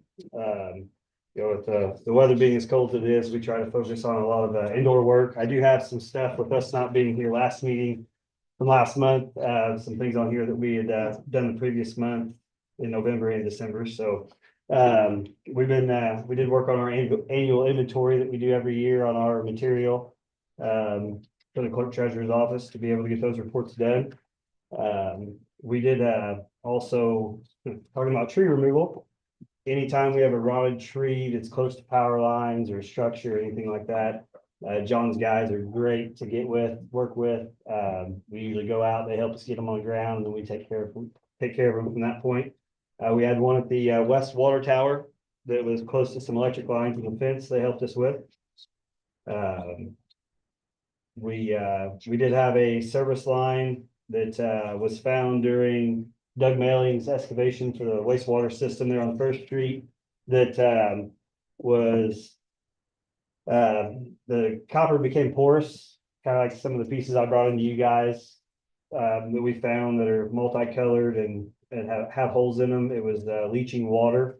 It's the only one that we found in that area so far. We did replace that whole service from the main to the homeowner's water meter there.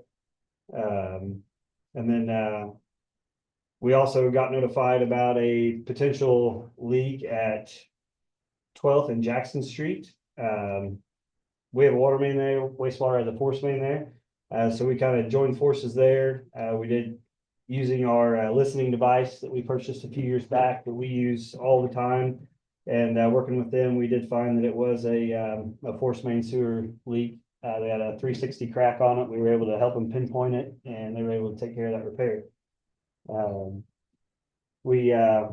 With this extremely cold winter that we've had here the last few weeks, our equipment, our backhoe and our mini excavator, they are under roof. We kind of took over the First Street Limlot lean-to, but they being out there in the elements still. We did end up having to install block heaters on both of those pieces of equipment. They wasn't spec'd out with that when they were purchased. Whenever we went to try to start them, we had a tough time starting them. So kind of worked on that to help us out in that aspect, have that equipment ready for emergencies. We had 2 services on West 12th Street with some of that work with OFS, with expanding their warehouse out there, removing a couple buildings. There was a couple services that they no longer need. So anytime we have those, we try to get them out of the ground so they're not forgotten and the contractor catch them down the road. We also had with the wastewater project, they found a fire hydrant lead at First and Argem. There was a joint. It was actually a lead joint that fell right in the middle of their trench. During work, that lead joint started to drip water.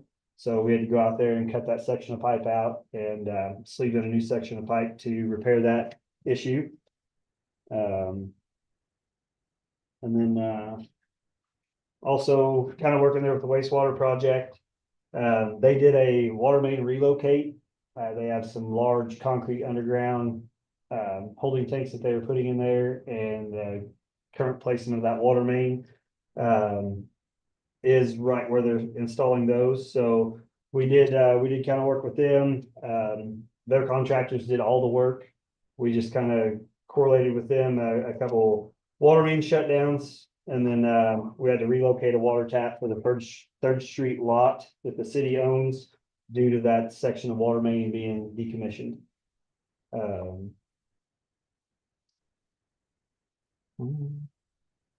Down here, we also aided the street department with our hydro excavator to install some posts in the alley behind Mama T's for safety for the cars and the people in the alleyways. we did have 3 new water meter service installs, 2 of them in the Jago subdivision.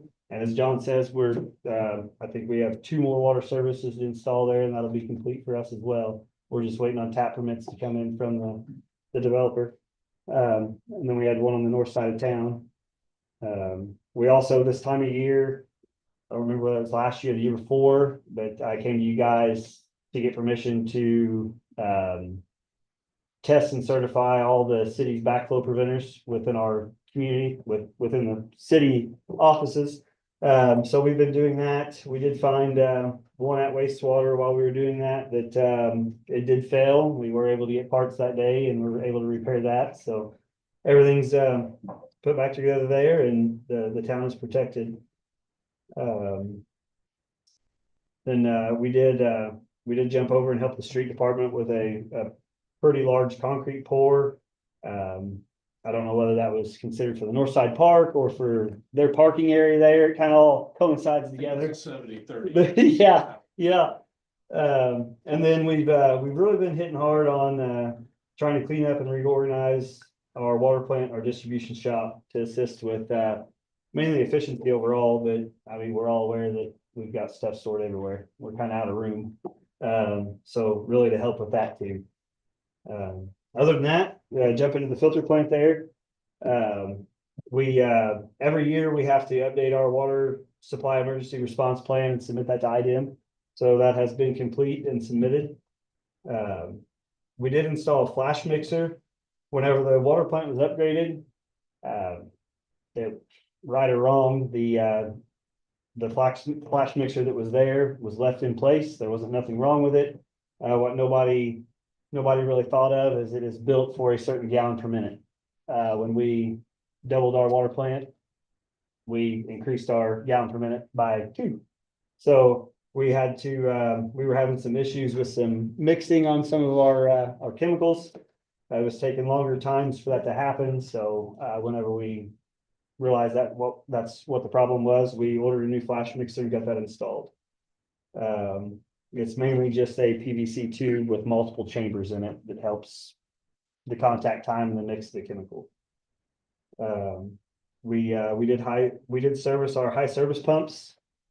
They have gear drives on them that we have to change the oils in, as well as grease the shafts and replace packing and the mechanical seals on the shafts for those.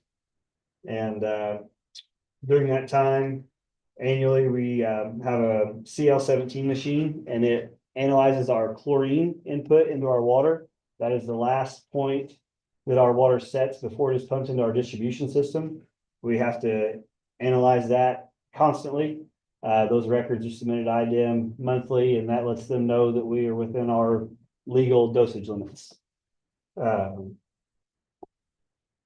We did have a window AC unit in that building prior to the upgrade. It became to where that window AC unit was not sufficient anymore due to all of our VFDs being located into that building. So that window AC unit was running around the clock. It eventually gave out on us. So we had a local company come in and install a mini split system with our help to aid in keeping that building cool. We've probably got close to $1 million worth of motors, pumps, and VFDs down there. So very, very crucial to our operation. Other than that, our metering system, we do have been getting those large diameter meters in. Unfortunately, it's below 32 degrees and not the ideal time to be shutting water off and working on water. So it's starting to get warm here again, so we will jump back into that. Other than that, for my normal reporting, there's a few things that I just wanted to put out there to make sure you guys are aware of. Me and Tom spoke about it, and thought it'd be best for you guys to be aware of it too, in case any questions arose. We had, whenever we did our water plant upgrade, Midwestern Engineering was the engineering firm that did all the engineering on that project, and there was a bill that was missed for that work. That was back in July of 2021. And they did bring that bill to our attention. We never received invoice for that bill. Working with them, we did get the sum of that bill. I hate to say what the number was because I don't remember. Tom, do you remember what it started out? Just below 15,000. Below 15,000. I know Neil took part in those conversations and Tom as well. We did settle on a sum of $5,000. So, we did take ownership of $5,000 of that work that was, missed for billing on the project. There, $500 reduction, I believe, in the original. right, yeah. How do they not see that for 3 years? They had to, They had an cleaned employee out the that, files of an employee who had just left. It was there and it was their job to bill for his time.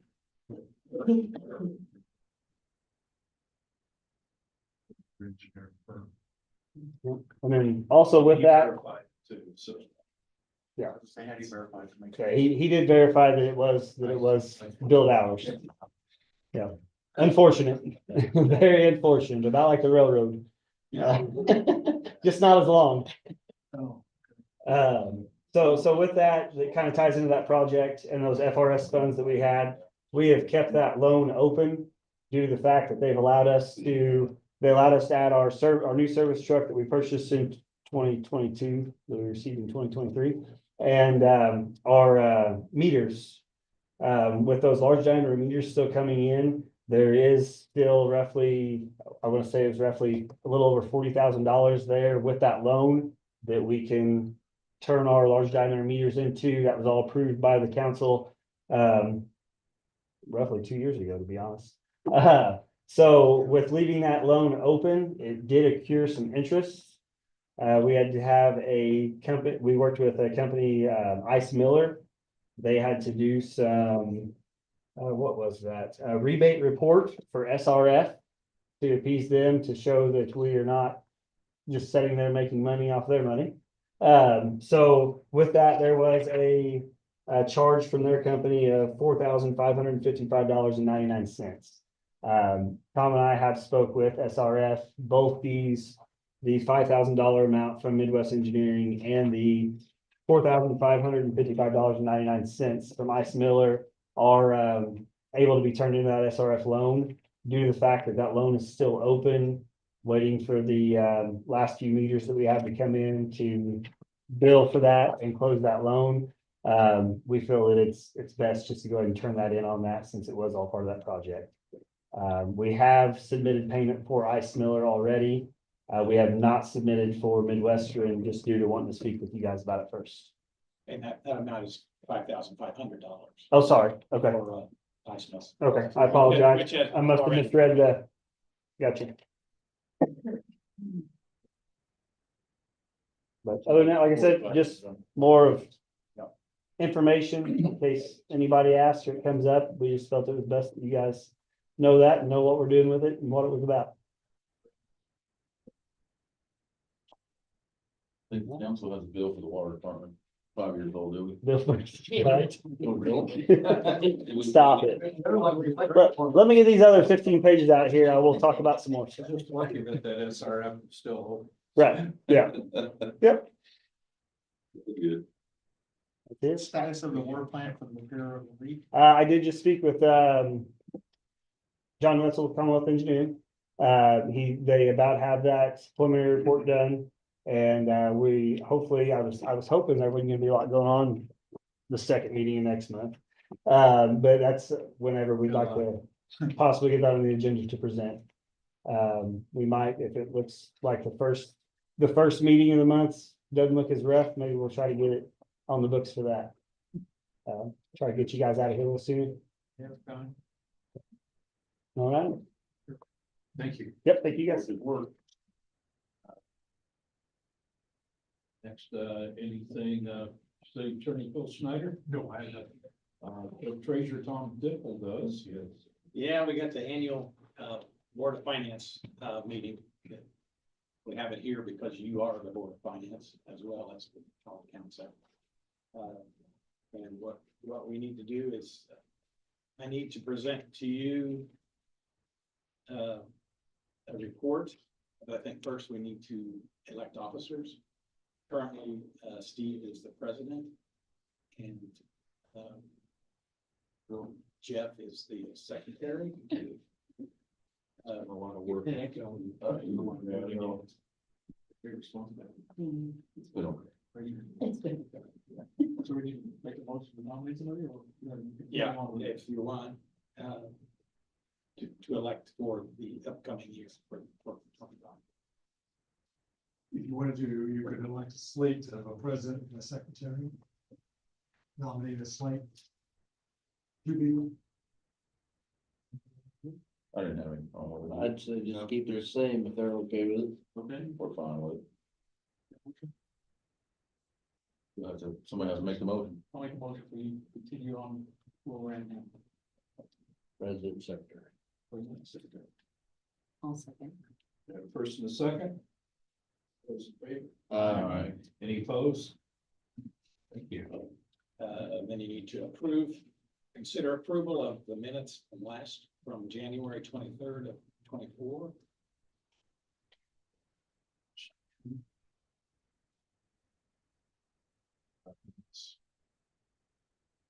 Motion to approve. Second. All those in favor? Any opposed? Thank you. Probably not gonna adjourn at 6:08 this time. What you see here, I believe you presented a packet.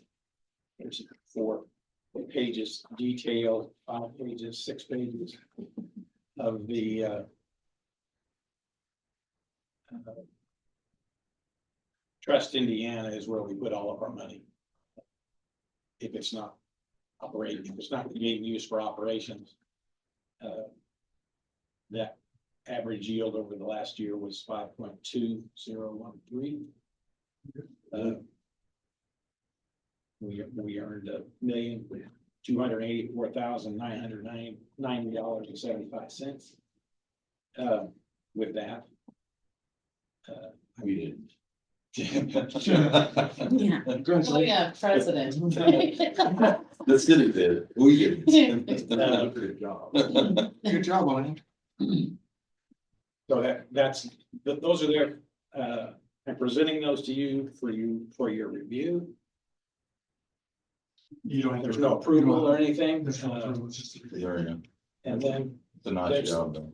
yeah, it's, our investment policy, it's another item that we review. You have it here, but it's the hierarchy, is first of all, is safety. The second of all is liquidity, and third is the rate of return. So that's what we've, where this money is very safe. It's liquid. I can get it the next day, and it's higher rate as we can get it. It's a really good rate of return for something you can get tomorrow. Right. Now, yeah, really is. So we reviewed that. And now we can adjourn this meeting if you want. I hear a motion to adjourn the finance. Motion to adjourn. I'll second. We got first, second, all those in favor? Aye. All right, any other council items? One thing I'd like to add back when we talk about gas rates, we did replace a whole lot of gas meters. It cost a little bit of money. It came out of that reserve funds. That's why a lot of your cash is down. Yeah. So that won't have to be done again. So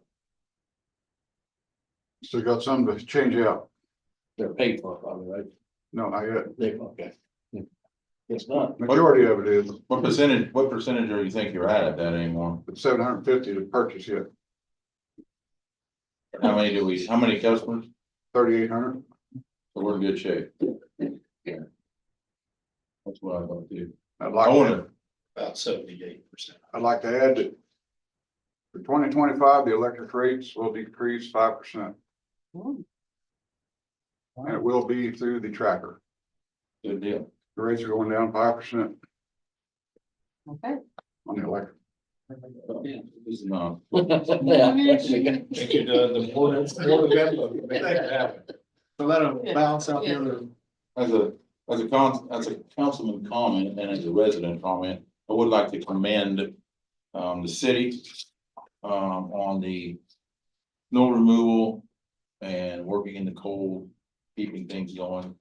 I want to commend the city employees. It's been some rough weather the last couple of weeks and they've come through in flying colors, like I said. There's only so much you can do when you get ice and snow like that, and they did as well as they could do. Wasn't good for what they had to get deal with. Yeah. Yeah, that ice is tough. So, We had over 40 miles of streets, is that correct? 42. 42 Yeah. miles of streets we had to deal with. I second that, and I think sometimes too, living somewhere else for a little bit, you don't realize how good we have it here, and. We were in India for 4 days without power, and that was awful, and so. This time, my husband, I said, oh my gosh, and I said, I'm not even worried. I know they'll take care of us, so we don't have to get, the generators out and stuff, so thank you, you guys all did such a fantastic job. very good, I did. Very fortunate. Just so you know, some of the employees requested a meeting to see how we could do it better. And that was commended to them from the street department, parks department. Yeah. And they've done analysis of streets and how many people and trucks it takes and where we're at compared to other communities. And we really have about half the resources that our communities have around us right now. So we're looking at, we've got a plan, so it'll be better next time. Well, I don't know how we're gonna fight, but thank you, Steve, and how you fight that ice, we don't know. Our plows just bounced on it. Yeah, it's totally different. It's just a total, I worked there, I know, it's a totally, and it's a citywide investment when we go out and do this snow removal and that, it's not just the street department. Everybody that's got any piece of equipment is out there helping and pitching in, so And kudos to those guys. and your salt doesn't work, it's your temperatures. and that. When it's 5 degrees, it really don't do You much. can't do much. So, Thank you. well, fortunate it doesn't happen every year. no, yeah. The other council items. Multitude journey. Oh, and citizen sorry. items. Hold on. Jeez, she's been here 2 hours. I have not asked for a motion to adjourn. Just came to see the pictures. Okay. Oh, okay, I'll get to look at. So we have any citizen items? There you go. Right now, do we have the Motion motion to adjourn. I'll second. First, second, all those in favor? Aye. Any opposed? No. Okay, thank you very much. Thank you guys for everything. Thank you for sticking around. Thank you for those that attended, observe. Bring a friend next time. Yeah, tell them how much fun it is. I told Dad's back, he played today before he finished over. Did she leave? You didn't bring us that little Dad. I'll get a, Rob has his presentation. Tom's got your mic on. Either of them.